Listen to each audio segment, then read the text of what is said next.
মঞ্চে উপবিষ্ট প্রধান অতিথি মঞ্চে উপবিষ্ট উত্তর পূর্ব ভারতের কর্মকর্তাবৃন্দ এবং সুধী জনসাধারণ, আমার মোবাইল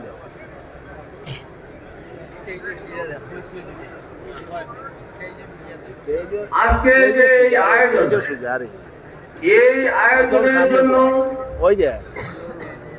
আতুলা মারছি আমরা বিশেষ করে আমি ছোট থাকতেই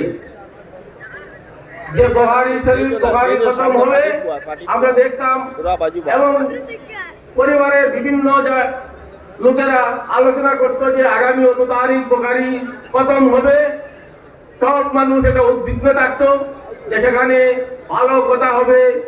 আলেম উলামাবৃন্দ বিভিন্ন ধরনের ভালো কথা শোনাবেন এবং সেখানে দোয়া হবে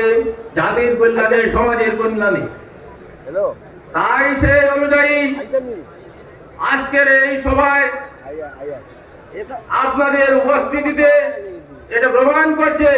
যে উত্তর পূর্ব ভারত এবারে শরীয়তের নদওয়ার তামিল এই সংগঠনের যে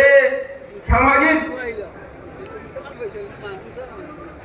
পরিবর্তনের লক্ষ্যে